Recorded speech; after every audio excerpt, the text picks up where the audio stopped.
Assalamualaikum warahmatullahi wabarakatuh. Perkenalkan, nama saya Ririn dan di samping saya Hasnia. Kami akan membahas materi tentang bahasa Indonesia sebagai ilmu pengetahuan.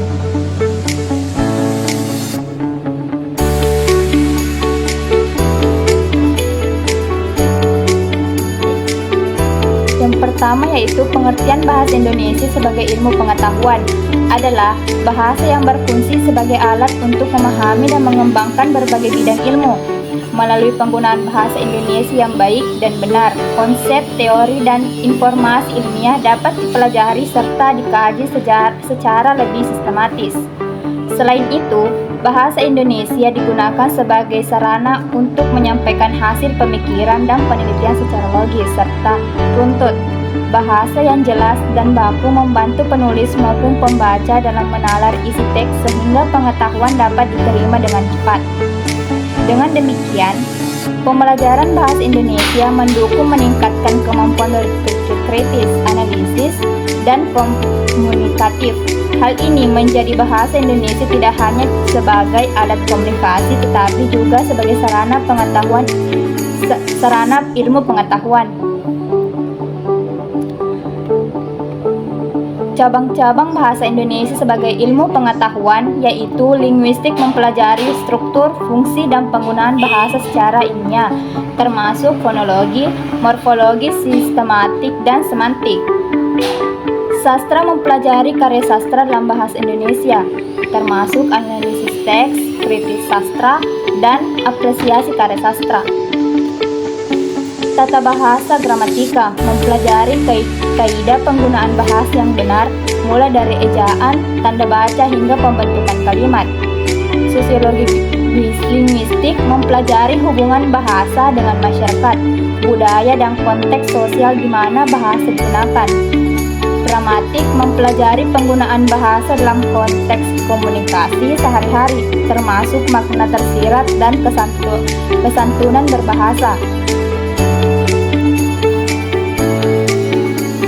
Sejarah dari bahasa Indonesia yaitu berasal dari bahasa Melayu yang sejak dahulu digunakan sebagai bahan perhubungan di wilayah Nusantara. Bahasa Melayu mudah dipahami dan digunakan dari berbagai suku bangsa, sehingga berkembang luas hingga bahasa perdagangan, pemerintahan, dan penyebaran agama.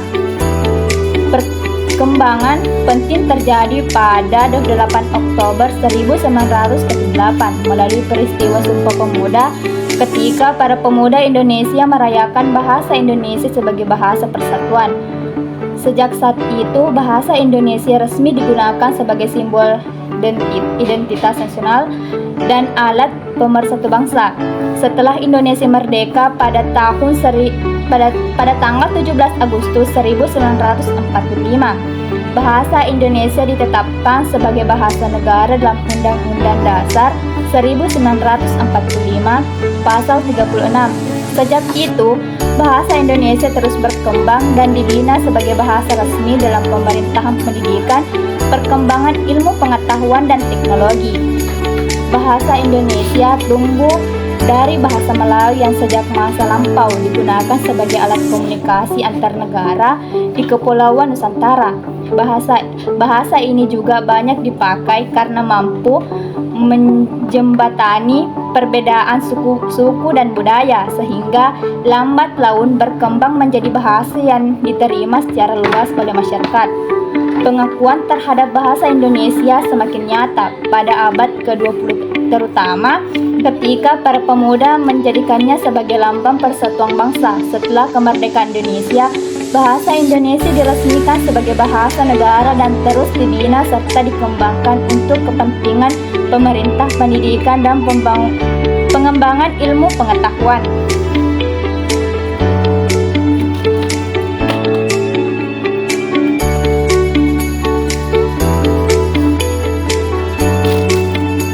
Peran bahasa Indonesia dalam ilmu pengetahuan.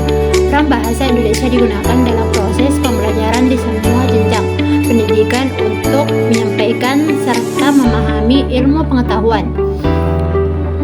Bahasa pengantar pendidikan. Bahasa Indonesia yang digunakan sebagai bahasa pengantar dalam proses pembelajaran di semua jenjang pendidikan.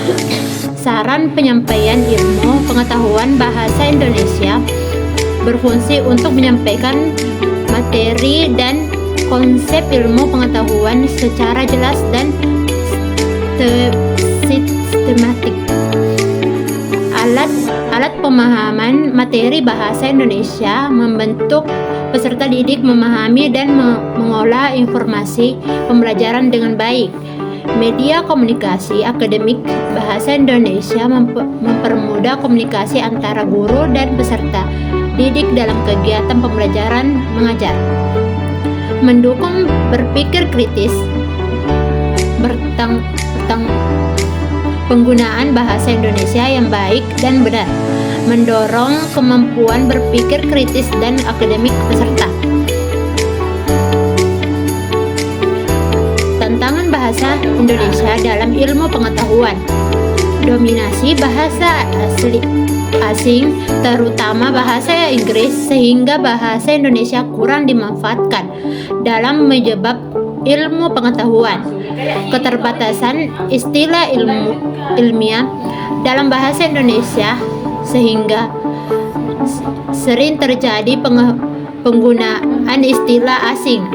Kurangnya publikasi ilmiah bahasa Indonesia dalam bahasa asing demi pengetahuan internasional.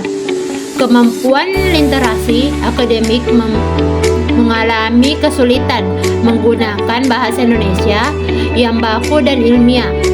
Perkembangan ilmu dan teknologi yang cepat menurut bahasa Indonesia untuk terus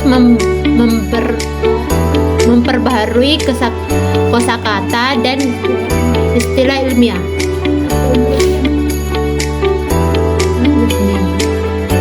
Sekian dari materi tentang bahasa Indonesia sebagai ilmu pengetahuan. Maaf jika kurang sempurna, karena yang sempurna hanyalah kita yang dulu pernah bersama.